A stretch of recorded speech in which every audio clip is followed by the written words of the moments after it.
Okay, hi everyone. Good morning. So today we are going to be covering the second subtopic for chapter 3. Uh, and I hope that you guys are ready with your textbooks and also the module. Okay, the module that I gave you all that day for writing down all the formulas and everything. Okay, so we're going to be referring to the second subtopic. But before we do that, I just want to give you a picture of what we have done so far. Okay, because today's subtopic actually, if you understand the history behind science and how people came about with all their formulas, actually we are going backwards. Okay, I know we started with Newton. Okay, we started by talking about Newton's laws of Newton's universal law of gravitation. Okay, so this is the first thing that we covered. Okay, we talked about Newton's universal law of gravitation. We concluded that there's always a gravitational force, okay, between any two bodies. Okay, because anything that has mass, okay, will definitely have some sort of pull to itself.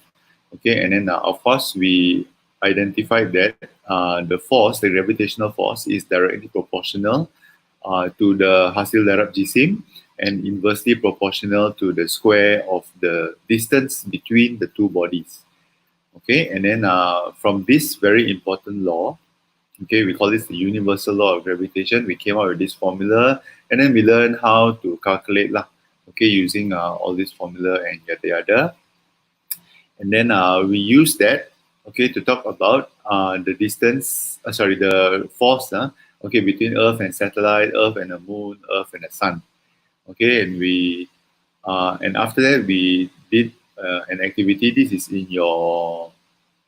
um, in your module, okay, and we found out that there is a formula, okay, between the gravitational acceleration small g and the universal constant, okay, universal gravitational constant, which is the big G, okay, and we also found out that there is a relationship lah, okay, between the two, G and the radius. Oh, sorry, the distance from the center of the Earth. We find that center of the Earth has the at the cen- at the surface of the Earth, okay, means maximum from the center sudah. Okay, the gravitational acceleration is maximum. Okay, and we find that before reaching the radius of the Earth, means nearer and nearer towards the center, we find that the gravitational acceleration is directly proportional, but it is decreasing lah. Means the nearer you go to the center of the Earth, the gravitational acceleration will become much less. Okay, and then we also find that as you go further and further away from the Earth, from the surface of the Earth, means you go out into space, we find that the gravitational acceleration value also decreases, but in a different way than if you go into the center of the Earth. Okay, we find that the decrease is exponential or inversely proportional. Okay, like this. And of course, we use that, okay, to talk about this formula, which is actually an extension of this formula.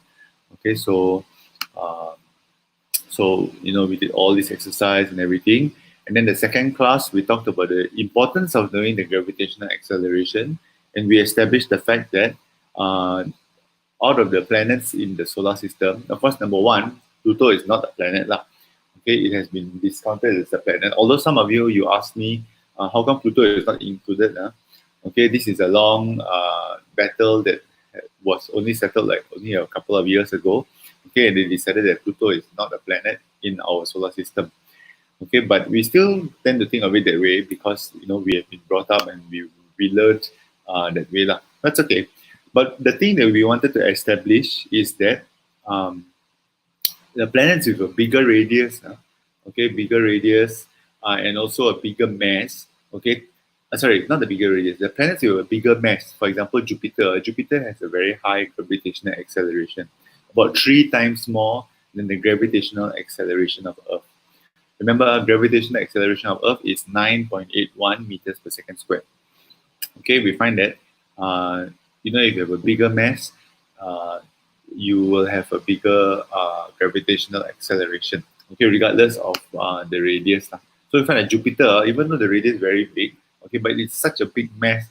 Okay, that when you calculate, you find that the gravitational acceleration is the biggest. Okay, for Jupiter. And then, of course, we did an activity on Neopod to find out the effects of high and low gravity on the human body. Okay, so after this, I will kind of not print out, I will paste the picture of all your work. Okay, I haven't checked your Neopod, but I hope that the Neopod is much better than what we left it at last week. And then, of course, the last class we talked about the centripetal force. Okay, and the centripetal force is the force that makes our velocity, but not the speed, the velocity of anything that is orbiting around the Earth, go in a circular motion. Okay, whenever you talk about centripetal force, we need to remember that centripetal force, the basis of centripetal force is that the object that is moving must move in a circular motion with a constant speed but changing velocity. This is very important. Okay, because I know in the past when we were doing in chapter 2, we always say constant speed means constant velocity, same velocity. But in this case, because the direction is changing and because velocity is fundamentally different from speed in terms that velocity is a vector quantity. Okay, so because the direction is changing, so we say that the velocity is changing. And whenever you have a changing velocity, you must have a acceleration and acceleration. Even if the speed is the same, okay, speed is the same, but the velocity is different. So there must be an acceleration. And if there's an acceleration, there must be a force. That's Newton's second law. And that force is what we call the centripetal force. Okay, it is a force that causes things to go around in a circular motion. So this is the activity that I wanted you all to do and to show it to me in the flip grid, okay, which I will talk about another day. Right now, focus on your PBL first. Make sure you finish your PBL and then you work towards this. Okay, and then we derived, okay, that the centripetal force formula is mv squared over r. Okay, where m is the mass not of the Earth, okay, but is the mass of the thing that is moving around the Earth.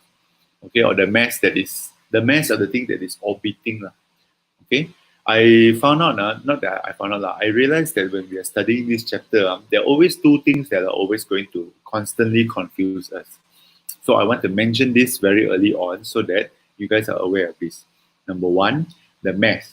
Okay, because there is big M and then there's small m, and then some formulas they use both big and small m's. Some formulas they use only the big M. Some formulas they only use the small m. So whenever you look at the formula, please take note, okay, which mass we are talking about. Okay, centripetal force, the mass that is involved is the mass of the orbiting thing. Okay, the thing that is orbiting. Okay, that's the mass that we want to talk about. The second thing that a lot of people, a lot of confusion may happen is when we talk about R. Okay, R sometimes is defined as the radius of the circle. R sometimes is defined as the distance between the two objects. Okay, for example, in Newton's universal law, R is, the distance between this mass and this mass. Okay, so please take note, okay, of the different R's there are, but fundamentally, R is always the distance between two centers. Okay, either the center of the Earth and the satellite, or the center of the Earth and the Moon, or the center of the Sun and the Earth. Okay, R is always known as that distance okay, between the two centers. Which sometimes in your textbook, I realize that they sometimes tend to change. Sekejap radius of circle, sekejap ini. But actually, R is basically just the distance between the two centers. Okay, so it's good to know this difference so that you don't get confused as you go along the way. Okay, and then after that, we talked about calculating the mass of the Earth and the Sun, and this is a very important derivation over here, how we use Newton's universal law of gravitation and the centripetal force formula to do this. Okay, I've mentioned this before. Anything that we have to derive, okay, from chapter 2, anything yang kita kena terbitkan, anything that we have to derive is important for you to know. Okay, which means that you must know how to derive this. Okay, it's not just, formula saja, but you need to know how to derive it, which is why the module that I gave you, okay, is very important. Okay, so that you learn how to derive it and remember how to derive it. Okay, so the next part, okay, today we're going to be talking about this thing called Kepler's laws. Okay, I'm going to change my this one.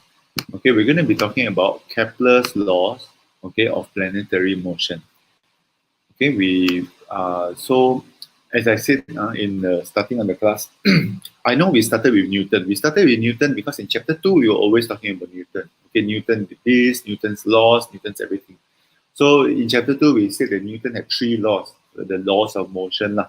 Okay, the law had to do with inertia, and then it did the relationship between force and acceleration, and then of course the third one is the famous one, like action and reaction.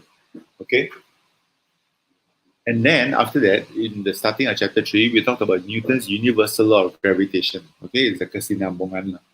And then now we are in chapter subtopic 3.2, and we're talking about this new guy. Okay, this new guy is called Kepler. Okay, otherwise known as Johannes Kepler.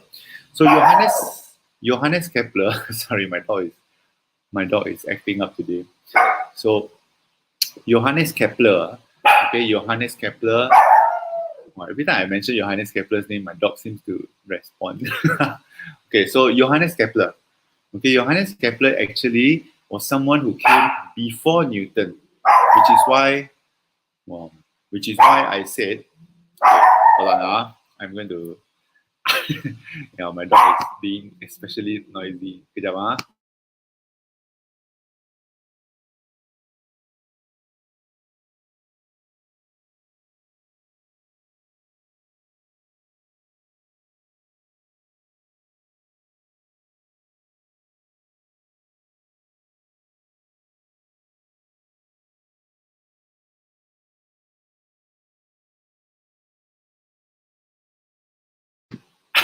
Okay, sorry for the interruption. Yeah, if you all have been following me on Instagram, you will know that my dog has been pretty sick lately, lah. So yeah, it's been a lot of crazy nights taking care of this. Okay, so Kepler, coming back to Kepler. So Johannes Kepler actually was somebody who came before Newton. Okay, and Newton's laws, okay, all 3 of Newton's laws of motion and his universal law of gravitation actually was inspired by Kepler. Okay, so actually it's interesting that our syllabus is arranged this way. We talk about Newton first, and then we go back in time to talk about how Newton came about with his law, with his 3 laws of motion and the universal law of gravitation. And actually Kepler sets the standard. Okay, Kepler actually inspired Newton's work. So it's very important for us to know what Kepler's laws were talking about. Okay, Kepler's laws, Kepler's laws explain to us how planets move. Okay, which is why it's called Kepler's laws of planetary motion. Okay, it's not car motion, not people motion, but planetary motion. How planets move. Okay, so Johannes Kepler was a German mathematician. Okay, he was an astronomer. He was also an astrologer. Okay, he was a key figure in the 17th century scientific revolution, which is about the 1600s. Okay, and he is best known for his laws of planetary motion. Okay, based on his works, this book that he wrote is called Astronomia Nova. Okay, Harmonies Mundi and Epitome of Copernican Astronomy. Okay, Copernican actually is Copernicus is another scientist that was also interested in astronomy. Okay, notice the difference between astronomy and astrology. Astronomy is pasal stars, planets, everything. The scientific part of it. Astrology is yang orang suka itu. What sign are you? Are you Scorpio? Are you Cancer? Are you Taurus? Itu astrology. Okay, but we are more interested. Now in this chapter of physics, we're talking about astronomy. Okay, not astrology. Okay, and we find that these works have also provided one of the foundations for Isaac Newton's theory of universal gravitation. So it's important for us to know what Kepler was talking about. And today we're going to be covering all 3 of his laws. Okay, so in astronomy, Kepler's laws of planetary motion are 3 scientific laws, okay, describing the motion of our planets, okay, around the sun, from Mercury all the way to Neptune. Okay, so the 3 laws of Kepler's, okay, are stated as following. The first one, the second one, and the third one. So the first one says that planets move around the sun in ellipses. Okay, I'm going to just say it first, okay, and then we're going to be talking about this one in a little bit more detail. So we find that planets move around the sun in ellipses. Okay, this is one word that we need to talk about today. Okay, what is an ellipse? With the sun at one focus. So the second thing that you need to ask is, why does it say one focus? Okay, we will talk about this in a while. The second law says that the line connecting the sun to a planet sweeps equal areas, okay, in equal times. Okay, this is the second law. Okay, apa ini sweeping ni? Tiba-tiba planet ada menyapu. Okay, it's not that lah, but we'll come to that in a while.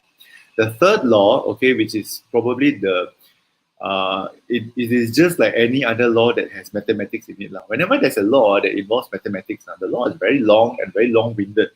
Okay, but actually the mathematics is very simple. So the third law states that the square of the orbital period of a planet, okay, is directly proportional to the cube of the radius, otherwise known as the semi-major axis of the ellipse. Okay, so we're going to be talking about all this. Apa ini semi-major axis? Okay, kenapa orang cakap semi-major axis dan bukan radius? Okay, we will talk about this in a while. So Kepler's three laws, okay, are otherwise known as this lah. Okay, Kepler's first law is known as the law of orbits. Okay, because they cakap, oh, okay, planets move around sun in ellipse. So the orbit, okay, the shape of the orbit is known as an ellipse. Okay, we will come to that in a while. Kepler's second law is the law of equal areas. Okay, and then the third law, in our textbook, it is called the law of periods. Okay, but there are some books that call this the law of harmonies. Okay, for various reasons. Okay, but it's just good for us to know the other names for this law, because this, as I said, Kepler's three laws are very important for us to know. Okay, so the first law, Kepler's first law, otherwise known as the law of orbits, says that every planet, okay, we're talking about the planets in our solar system, every planet revolves in an elliptical orbit, okay, around the sun. The orbit of every planet is an ellipse with the sun at one of the two. Okay, so this one, some people like to say the word foci, some people like to say foci. Okay, one of the two, I think the right word would be foci, because the origin of the word foci is focus. So one focus point, two focus points. Okay, so since there's the word focus, I'm going to use the word foci lah. Okay, F-O-C-I. Some people like to use the word foci or foci. Okay, I think foci is also another one that a lot of people pronounce lah, but I'm going to use foci. Okay, so in order for us to understand this, we need to talk about what is an ellipse. Okay, in order for us to understand this, we need to talk about what is an ellipse. So in order to show you what is an ellipse, let me show you this. Okay, so we all know what is a circle. Okay, I think since do I want to say since very small? No, not since very small. No. Okay, we know what is an ellipse. We know what is a circle. Okay, a circle is a round thing like this, and it has one point in the middle. Okay, and the point in the middle is called the center of a circle. Now, an ellipse, okay, according to this, an ellipse is a curved line that forms a closed loop. Okay, it is satu lengkung yang membentuk satu loop lah. Okay, yang tertutup, where the sum of the distances from 2 points, okay, which is called the foci, to every point on the line is constant. So in order to show you like this, okay, so let's say this center of the circle, let's say I move it a little bit further apart. Oh no. Okay, like this. Okay, so this is what we call an ellipse. It is not really a circle, okay, because it looks like a flattened circle. Okay, but the important thing about ellipse that distinguishes it from the circle okay, yang membezakan antara ellipse dengan circle is that in an ellipse there are two focus points. Okay, I won't say two centers because there's only one center in the circle but in an ellipse there are 2 points which we call the focus points, and we find that the distance A plus B is always equal to the major axis. Okay, so this is this line over here, okay, is what we call the major axis, this line. Okay, so this line is what we call the major axis, and we find that even as let's say if we put the focus points a little bit nearer, okay, we find that the distance of A and B from this point, from one focus point or one foci, okay, to the object, and then from the object to the second focal point, the distance is always the same as the major axis. So there are a lot of new stuff here. Okay, we need to talk about the word foci, we need to talk about the word major axis, and of course this is an ellipse. And we find out that the further apart the further apart the focus points are, we find that the ellipse becomes flatter. Okay, and as you move nearer and nearer, if you move the two focus points nearer and nearer to one another, it will sooner or later take the form of a circle. Okay, so a circle is actually an ellipse with one focal point, where the two focus points are actually meeting together. Okay, and of course we know that the distance of AB ini kita panggil sebagai jejari lah. Okay, we call this the radius. So that's fine, we know that. Okay, so an ellipse, sorry, another reason. Okay, so an ellipse is like this. Okay, and this is how an ellipse looks like. Actually, there is an activity in your textbook in page 96. But I couldn't do this activity because I don't have paku tekan. Okay, I don't have thumbtacks lah. So if you can go and buy thumbtacks, you can actually try to draw an ellipse on your own. Okay, using a paku tekan, a string, and also a pencil lah. Okay, I have uploaded some YouTube videos in your Google Classroom, so you can go and find out how to draw an ellipse. It's always good to know. Okay, but the three things about ellipse that you must know. Number one, there are two focus points, which we call foci or foci, okay, whatever lah. Okay, and secondly, there is this word called the major axis. Okay, because you see this distance and this distance dari atas ke bawah kan, dia tidak sama kan, because it's a flattened circle. So we always call this the horizontal line that joins the two foci is always called the major axis. And then the line that is perpendicular to the major axis is called a minor axis. Okay, let that sink in for a while. So there's two foci, okay, there's the major axis and there's the minor axis. So Kepler's laws, okay, Kepler's laws tell us, okay, Kepler's laws tell us, okay, that every planet revolves in an elliptical orbit. Okay, bentuk orbit kita sebenarnya bukan bulat. Okay, it is not a circle, it is actually an ellipse. Okay, and the orbit of every planet is an ellipse with the sun as one of the two foci. Okay, that means if the sun is one foci, the other foci is here. But we're not interested in the other foci. Okay, we're just interested in one of the foci, okay, otherwise known as the sun. Okay, so if I'm going to use the same thing that I was showing you just now. Okay, so this is an ellipse. This is the planet, okay, yang sedang bergerak in the orbit, and we use F1 as one of the foci. Okay, I can use F2 also, no problem. Okay, now there are a few things that are important that you need to know. Okay, if let's say I'm going to use F2 as my foci okay, and I'm going to use F2 as the sun. So let's say F2 is the sun. So we find out that when the planet is moving, okay, sometimes its distance will be near to the sun. Okay, and there are sometimes its distance will be very far away from the sun. Okay, and that actually has a lot of effect on Earth, okay, which we'll talk about in the second law. Okay, so because of the shape of the ellipse, when the planet is revolving around the sun, sometimes it will be very near to the sun, okay, during this part. And sometimes it will be very far from the sun, okay, during this part. Over here. Okay, tengok distance from the sun very far. Okay, but it is still moving in an ellipse. Okay, very important thing for us to know. Okay, about the first law. So, coming back to our slide. Oh, sorry. No, I shouldn't be showing this. Let me show you something else to give you a better view of how our orbital will look like. Good job. There. Okay, orbital function. Yeah, this is this place called the physics classroom. Okay, it has a lot of interactives. I think I did this once with you all. I don't remember. I used to do this a lot with my. Okay, so now let's say you have the sun over here, and then you have this one, and then the other foci .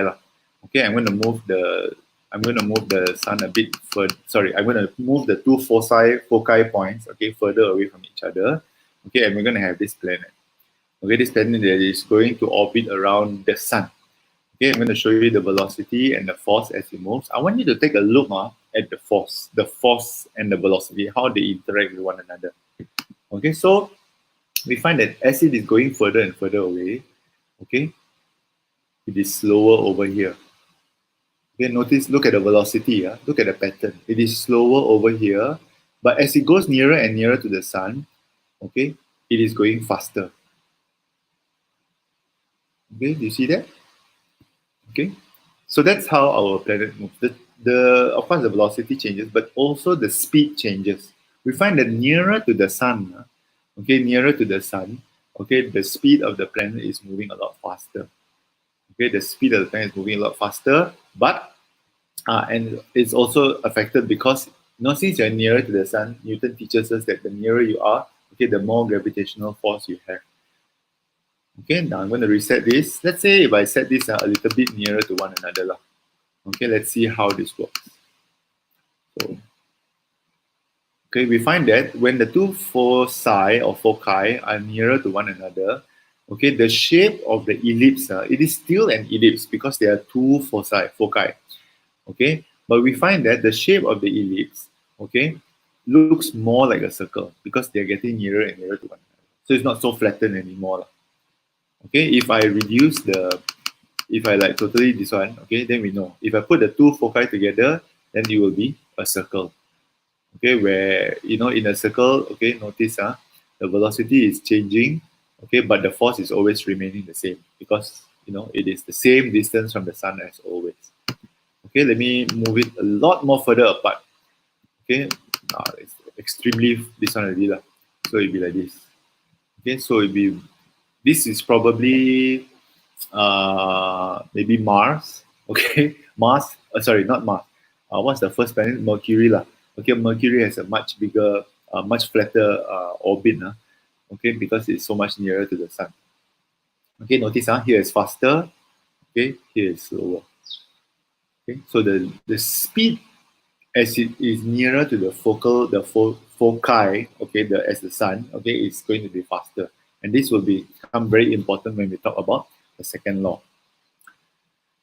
Okay, so right now, I think I'm done with this. Oh, okay. So, as I said before, in an ellipse, okay, so the line that joins both the foci or the foci together is called the major axis. Okay, and half of the major axis is called a semi-major axis. Okay, the line that is perpendicular, okay, to the major axis is called the minor axis, and half of the minor axis, okay, is called a semi-minor axis. Okay, this will all make sense in a little while. I just want you to know what these words are lah.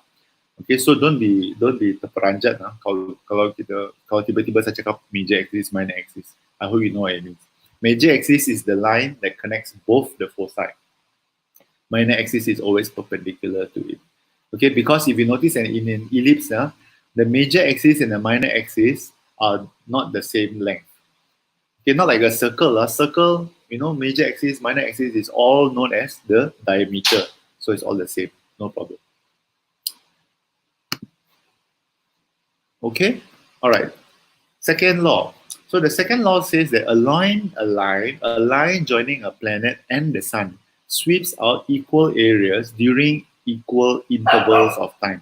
This law is known as Kepler's second law. Now we talked about this. I showed you just now that. I showed you just now that.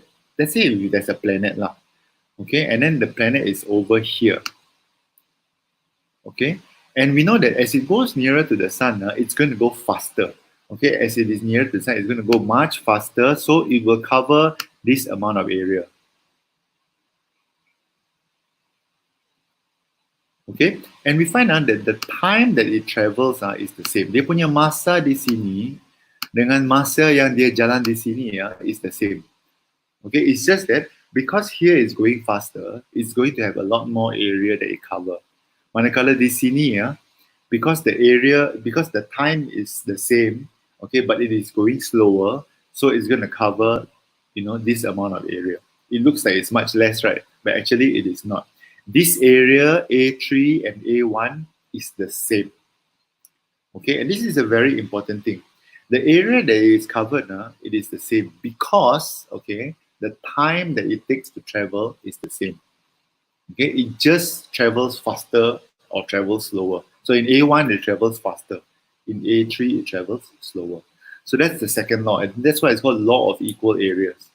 Because whenever you have a line anywhere lah, okay, the sweeping dia punya, kalau garis ini kan,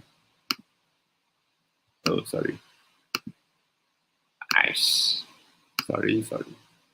Okay, so let's say for example this garis over here. Okay, kalau saya lukis and then our planets over here, right? So bila planet saya bergerak from here to here, okay, the area that is being swept, yeah, I know, sweeping area lah. Okay, the area that is covered here lah is the same as if I were to draw a line here and then a planet over here, then the planet bergerak. Okay, so this area, the area that, that is covered from the planet from this point to this point, okay, is the same, provided that the time it takes to travel is the same. Okay, masa dari A ke B sama dengan masa dari E ke F, sama dengan masa dari C to D. The time is the same. The only one that is different is the velocity. The area, people, the area is the same. Okay, because the only thing that changes is the velocity. Okay, and this brings to us a lot of applications when we think about it. It's applications in geography, it's applications in astronomy, a lot. Okay, so in a lot of geography, okay, if you have taken geography before, okay, we find now that this period of time that is closest to the sun is known as the perihelion. Okay, where the planet, any planet or our Earth okay, is moving the fastest. Okay, and it covers a lot more. Sorry, the area is more. Okay, but it's moving much faster over here. And then furthest away from the sun is called the aphelion time. Okay, I think aphelion is in July. Yeah. Okay, aphelion is in about July, I think. Okay, so perihelion is sometime in January lah. Okay, so we find that in the aphelion period, the aphelion part, okay, this line is called the aphelion. We find that the Earth moves much slower over here. Okay, but it is still covering the same area. Okay, equal areas in equal times is just that, as we saw in the first law just now, the planet is moving faster here and it is moving slower here. Now, when I say faster and slower, I don't really mean like as fast as a rabbit and as slow as a turtle No lah. It is just slightly faster and slightly slower. I think the difference is only about, I can't remember. Okay, not that much lah. Okay, but it is not like, oh, okay, di sini kan our planet berjalan macam arnab, and then di sini our planet berjalan macam kura-kura. It's not that lah. Okay, it's not that big a difference. It is just that the difference is big enough to have, this amount of area covered. This amount of time covered in this area.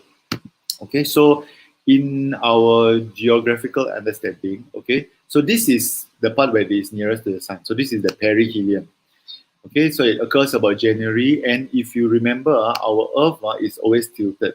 So this one is Hemisphera Utara, the northern hemisphere, and over here is the southern hemisphere. So that's why in the southern hemisphere, in January, it's very hot. Okay, because look at how our Earth is tilted.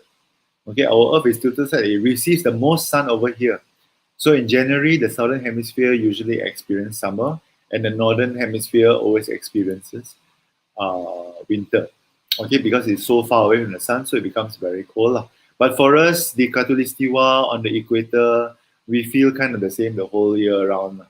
Okay, it is more different if you are in, the four seasons countries.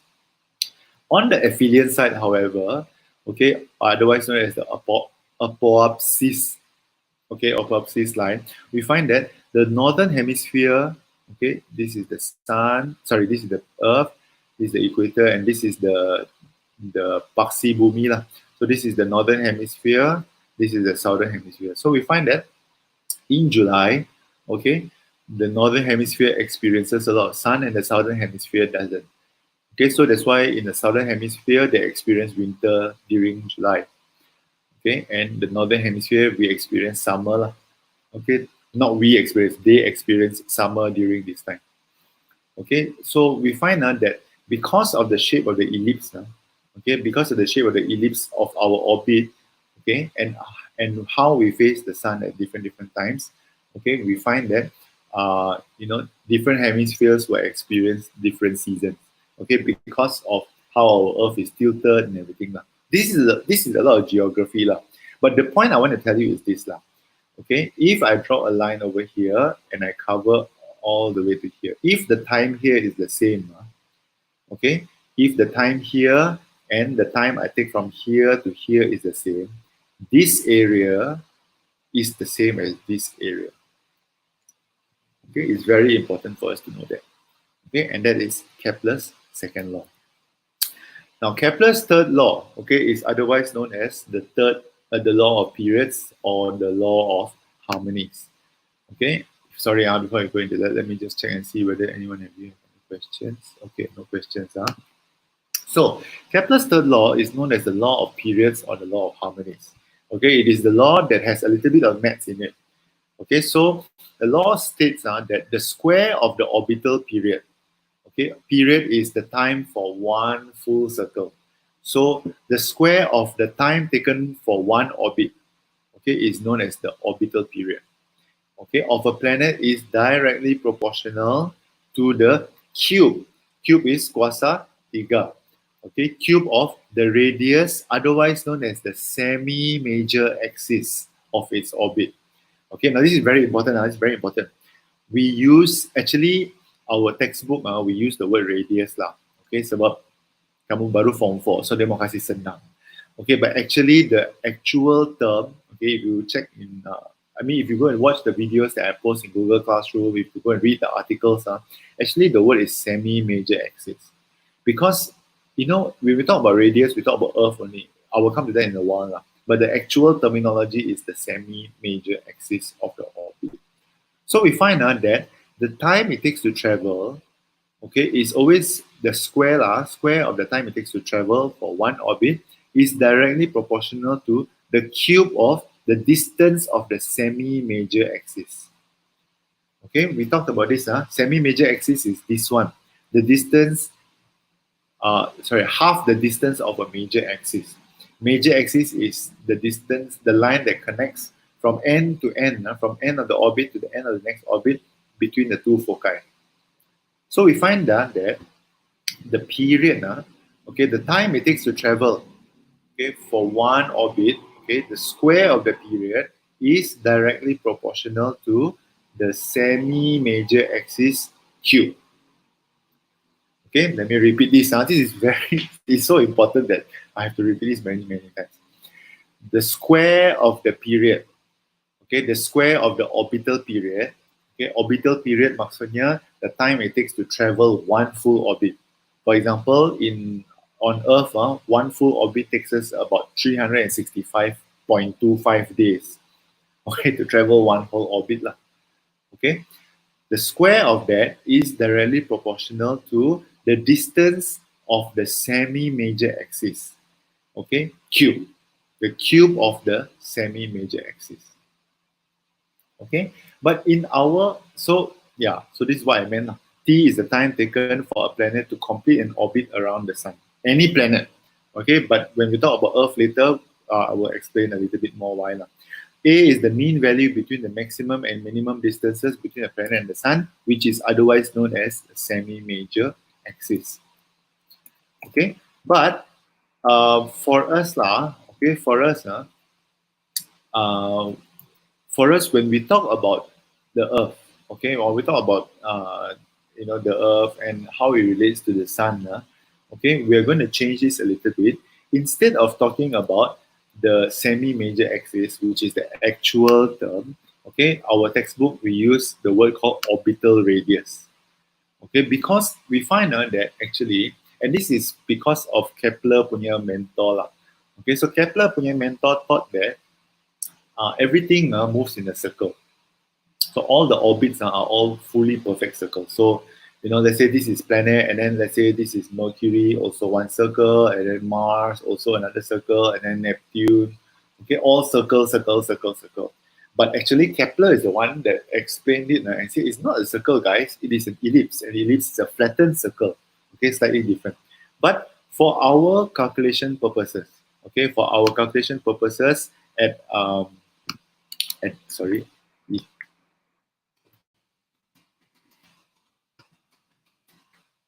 okay, never mind.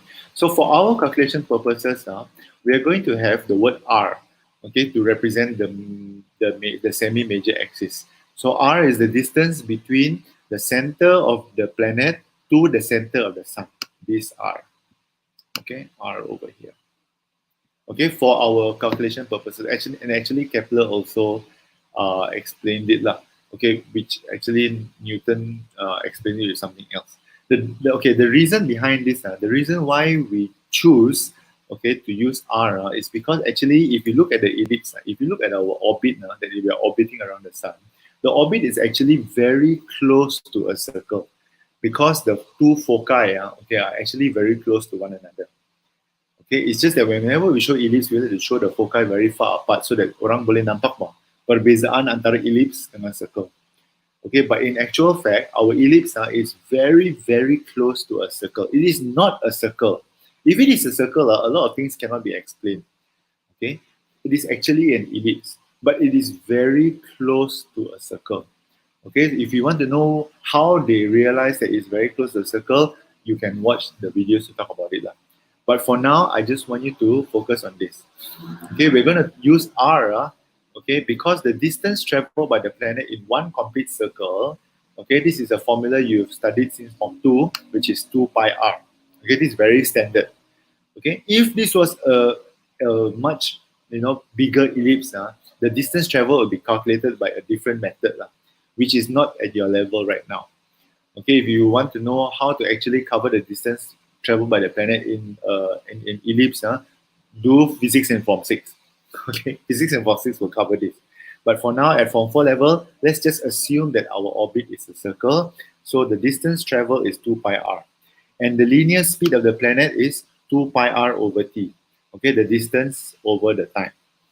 Okay, t is the period of the planet around the sun. For example, again, our Earth, the time it takes to travel is 365.25 days. Okay, that's the period. Satu pusingan lengkap. How long? Okay, so this is the formula that you should have derived already by now. The gravitational force is F equals to gmm over r squared. This is Newton's universal law of gravitation. Centripetal force is the one that we studied at the last class. F equals to mv squared over r. And since the both forces are equal, okay, so gmm over r squared equals to mv squared over r. If you move it around, you'll find that v squared equals to gm over r. Okay, now let's replace v with 2 pi r over t, and you will get this. Okay, and then I will express this one. T squared equals to 4 pi squared r cubed over gm. Okay, now, if we know that Kepler's third law states this, the square of the period is directly proportional to the cube of the radius, or the semi-major axis. Okay, so we find that t squared equals to kr cubed. Okay, if we compare this, and we compare this, we find that there's this whole section over here, which is 4 pi squared over gm. Okay, is our value of k. Okay, 4 pi squared over gm. And m, this is what I want to mention. This m over here refers to the mass of the thing in the center of the orbit. So if it is the sun, it is the mass of the sun. Okay, this m is very important. It's not the mass of the planet. It is the mass of the center of the orbit. So if it's, let's say, the moon that is orbiting around the Earth, so the big M is actually the mass of the Earth. If it is the Earth that is orbiting around the sun, the big M, is actually the mass of the sun. Okay, because like I said before, in the early ni, ramai orang akan tertanya ni, ini M ni mana satu yang kita mau pakai? Which M are we using? Are we using the mass of the Earth, the mass of the planet, the mass of the moon, the mass of the satellite? Okay, so hold on, let me just check something. Okay, M is actually the mass of the thing that is at the center of the orbit. Okay, so if the orbit is the center is the sun, we use the sun punya mass. Okay, so don't get this formula confused lah. Okay, so we find out that when we use Kepler's third law, okay, of course this is how we used to find the period lah, or how we used to define Kepler's third law. Okay, but actually there's only one actual formula that we use now. From Kepler's third law, we actually can derive this. Okay, if you have two planets, okay, and that's why it's called the law of periods. Okay, because the period it takes to travel this one, okay, is always directly proportional to the distance. We find that the bigger the distance, the bigger the period, and it makes sense because because the bigger the distance, okay, the bigger the radius lah. Okay, the bigger the distance, you find that your gravitational pull is less, your gravitational force is less. Okay, so you're going to take a much longer time to travel. Remember, the further you are away from the sun, the slower you travel. The slower you travel, you're going to take a much longer time. Okay, as opposed to this planet number 2, which is nearer to the sun. Okay, since it's nearer to the sun, it's going to take a faster time to complete one orbit, one full circle. Okay, so this formula becomes very important to us. T1 squared over T2 squared equals to R1 cube over R2 cube. Okay, this square and this cube is you cannot. Okay, mari kita pemudahkan oh sini 2, sini 3, so ini boleh potong. Tiada, no such thing people. Okay, this is period and this is radius. Okay, now the other thing I need to mention is that because this one and this one are actually a ratio. Okay, so you need to make sure that if this period is in one unit, one particular unit, this period also has to be in the same unit. For example, if let's say the time it takes for planet 1 to orbit around this, let's say it takes this one 10 years. Okay, so I want to know planet 2 how long it takes. So when you do the calculation, your final answer for T2 will also be in years. Okay, we don't really use SI unit, okay, for this one, because if you want to do seconds, then it'll be like, too much counting. Okay, so if it is years, it is years. If it is hours, it is hours. If it is minutes, it's minutes. Okay, so we have a slightly relaxed policy when it comes to the unit, but you need to make sure that the unit is the same. Okay, 2 important points that I mentioned in your module. For the planet that is orbiting around the sun, R is the distance between the center of the planet and the center of the sun. Okay, for the satellite that is orbiting the Earth, of course, R is the distance between the center of the Earth and the center of the satellite, and the R is actually equals to the radius of the Earth plus the height. Okay, the distance between the center of the Earth and the center of the satellite, basically just that. Okay, remember that. Okay, so this R always becomes a very point of contention when we talk about this. All right, so let's take a look at a couple of examples. These are actually in your textbook, so I'm just going to just show this now. Okay, so figure below shows the planets Earth and Mars orbiting around the sun. Okay, so we have this orbital period T1 and then the orbital period of Mars T2. Now think logically, between T1 and T2, who's going to take a longer time to circle around the sun? Obviously T2 lah. Okay, because it's so much further. So the radius of the orbit of the Earth is 1.5 times 10 to the power 11. So this R1 is 1.5. So I'm just going to write down here, this is R1. Orbital period of the Earth and Mars is 1 year and 1.88 years. Okay, that means the Earth moves around the sun in 1 year, and Mars moves around the sun in 1.88 years. 1.88 years is about 686 days. Okay, yeah, if we do 1.88 times 365, it is about 686 days. So almost 2 times the amount of time it takes to travel. So let's calculate the radius of the orbit of Mars. So let's use this formula. Our formula is T1 squared over T2 squared equals to R1 cube over R2 cube. Okay, we want to find R2 lah. Okay, so let's put T1 squared. So 1 squared over 1.88 squared. Okay, let's use 1 as Mars and 1 as Earth and 2 as Mars. okay, equals to 1.5 times 10 11. The whole thing must be cubed, okay, over R2 cube. Hold on. Okay, so when I calculate this left part, 1 divided by 1.88 squared, okay, I'm going to get 0.283 about lah, okay, equals to 1.5 times 10 11 cube over R2 cube. Okay, I'm going to change these two around. So I get R2 cube equals to 1.5 times 10 to the power 11 cube over 0.283. Hold on. Times 1.5.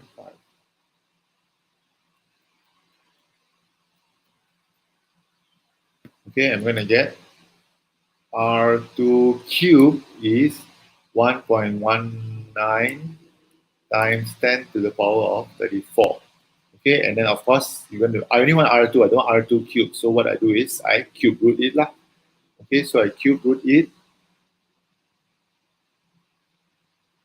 Let me see, cube root, yeah. Oh, sorry, cube root. So I get about 2.28. Okay, times 10 to the power of 11. Look at the unit. If the unit is meter, we use meter. 2.28 times 10 to the power of 11. Okay, meters. So actually the formula is not that difficult to use. Okay, it's just very important to make sure that you have the same units lah. Okay.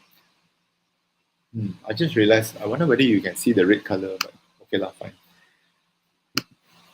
Wow. All right. Let's do one more question. Okay, same formula. Okay, actually Kepler's law, this particular subtopic only has one formula, but one derivation, one terbitan yang kau kena tahu lah. Macam mana saya combine Newton's law and the centripetal force to come up with this one. Okay, to come up with this one. This T squared equals to yada yada yada yada, which actually we don't use. So strange, right? Okay, so second one. A research satellite needs to orbit at the height of 380 kilometers to capture clear images of the surface of the Earth. Okay, so we have a satellite over here and it has to have 380 kilometers above the Earth. So sini 380 km. Okay, what is the orbital period of the satellite? So I want to know what is T, this one. Okay, but you're given this, you're given the radius of the orbit of the moon is 3.83 times 10 to 8. The orbital period of the moon is 655.2 jump. Jump is hours lah. Okay, and the radius of the Earth is 6.37 times 10 to the power 6. Okay, so let's be a little bit more clear lah. I'm going to use 1 as the moon. Okay, and I'm going to use 2 as the satellite. So let's state first all the information that we have. And since we're using Kepler's law, which is T1 squared over T2 squared equals to R1 cube over R2 cube. Okay, so let's state first what is the orbital period of the moon, T1? T1 is actually 655.2 hours. Okay, what is the distance between the moon and the Earth? Okay, the distance between the moon and the Earth, the radius of the Earth. Okay, be very, very careful.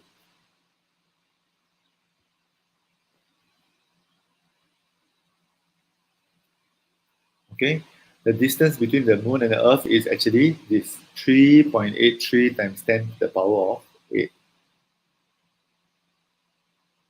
meters. Okay, look at the gambar aja. It shows us very clearly from the moon all the way to the center of the Earth. Actually, it's a little bit flawed lah. Okay, even in your textbook also it's a little bit flawed. But if you notice that this is actually the distance lah. Okay, so how about the satellite? We want to count T2. Okay, so we don't know that yet. But what is R2? R2 is the distance from the satellite all the way to the center of the Earth. you are given the height of 380 kilometers. You still need to add the radius of the Earth. Now remember, since we're using meter, we have to change this to meter. So 380 kilometers is actually 380,000 meters. Okay, so R2 is actually 380,000 plus with the radius of the Earth, which is 6.37 times 10 to the power of 6. This is where it becomes very tricky. Okay, please remember this. It has to be from center to center. R is generally, we always treat R as from center to center. Cuma, with the case of the moon, I know the picture is a little bit distorted. Okay, actually it's from center of the Earth, center of the moon. It's 3.83 times 10 to the power of 8. Okay, so I'm going to do 380,000 plus 6.37 times 10 to the power of 6. So I'm going to get 6.75 times 10 to the power of 1, 2, 3, 4, 5, 6 times 10 to the power of 6 meters. Okay. Then only I use this one. So T1 squared over T2 squared. Okay. Equals to R1 cube over R2 cube. Okay. Just to remind, maybe something that you may find easier to help you to remember. Just remember T is 2. Okay, so T you need to square. T2 and then R3. Okay, T2, R3. So it's easier for us to remember. So T1 is 655.2 squared over T2 squared, which we don't know, equals to R1 is 3.83 times 10 to the power of 8, the whole thing cubed, over this one, 6.75, oh dear, times 10 to the power of 6, this whole thing cubed. Okay, so I'm just going to leave this calculation here because I think the calculation is not so much of a problem. The only one that I want to show you is making sure that whenever you talk about satellite, the distance is always from the center of the satellite to the center of the Earth, not to the surface of the Earth. Okay, that is very important for us to distinguish this. Okay, when you calculate this one, you will get the final answer T2 after you square root it. You should get, according to your textbook, okay, is 1.53. Okay, now so 1.53, and then of course the big question will be what unit is this lah? Okay, since we use hours for the moon, so this will be hours also. 1.53 hours. Okay, 1.53 hours is pretty fast lah. Every 1.5 hours, one full orbit sudah. Okay, it's a very fast moving satellite if you think about it lah. Okay, so that's a little bit about the calculation, okay, which you will get an opportunity to practice this in a while. So how did Kepler's laws actually help us? Okay, with the help of Kepler's second law, okay, which is the law of areas, the area is the same, Newton introduced the law of universal gravitation. Okay, this is actually from sixth stuff. How Newton came up with all of this from Kepler's second law, but we're not going to talk about that. I just want you to know that Kepler actually inspired Newton. Okay, so the reason why we are studying physics is, of course, because of Newton, but the reason why Newton came up with this one is because of Kepler. Okay, I'm not playing the blame game lah. Bukan saya suruh kamu memaki hamun Kepler. Alamak, this Kepler menyusahkan hidup kami. Now we have to learn physics. It's not that. Okay, but it's interesting to note lah that scientists help one another. Okay, and scientists build on the previous scientists' work. Kepler's laws are very useful in the study of planet orbit systems. Who knows, maybe in the future, any one of you might want to go into space, or you want to study astronomy, otherwise known as astrophysics lah. Okay, astrophysics is a very interesting field, which talks about not just, what are the planets are there, but talks about a lot of other things, okay, that happen in outer space.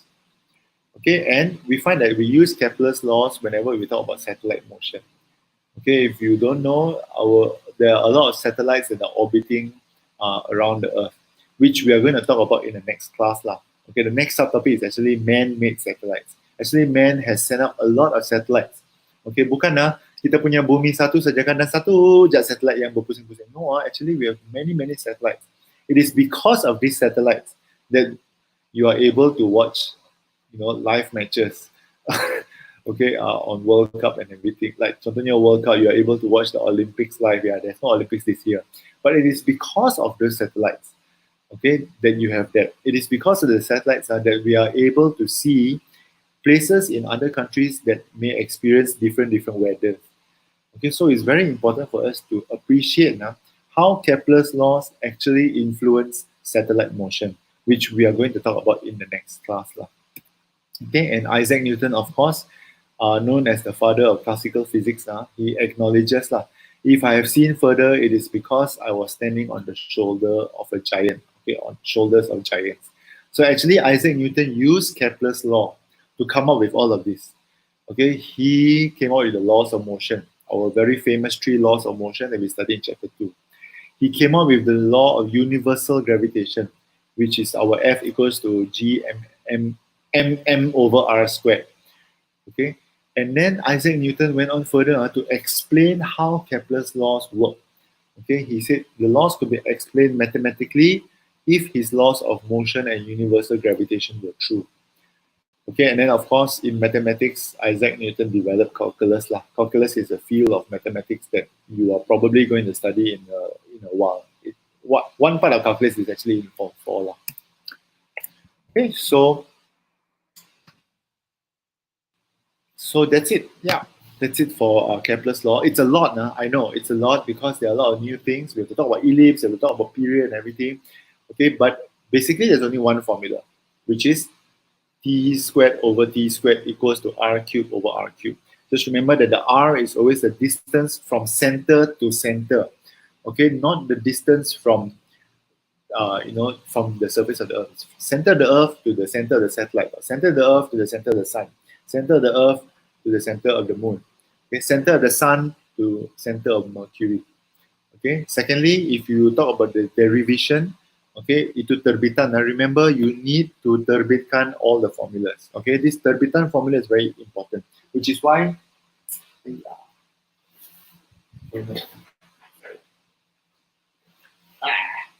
hold on. Okay, which is why this module, guys, okay, this module is very important. Okay, please hold on to this module because all the terbitan, okay, that you need to know are in here. Okay, and I'm going to repeat this as often as I can. You need to know the terbitan. You need to understand and you need to hafal how to terbitkan. Okay, there's no way about it. Okay, you need to know and understand how to terbitkan. Okay, and then of course, remember the 3 laws. Okay, 3 Kepler's laws. The first law is the law of orbits. Okay, all the planets move around in an orbit and the shape of the orbit is an ellipse. Okay, secondly, if there's a line that connects the planet and the sun, okay, which is one of the foci of foci, okay, of the orbit, okay, the sweeping in the same period of time is the same. The area, okay, that it sweeps in the same period of time is the same because only the velocity is different, only the speed is different. Remember, nearer you are to the sun, the planet moves faster. Okay, so in that same amount of time, it is able to sweep a lot more, but the area is the same. Third law states that the square of the period, of the orbital period, is equals to the cube of the the radius, okay, the cube of the distance between the orbital radius, okay, the orbital radius. Okay, so yeah, I know this is also new to me, okay, because this is my first time teaching gravitation. Okay, it's a new chapter actually in your syllabus because kamu orang kan KSSM jadi baru. Okay, but I think for me it's very interesting okay, because I learned this when I was in Form 6.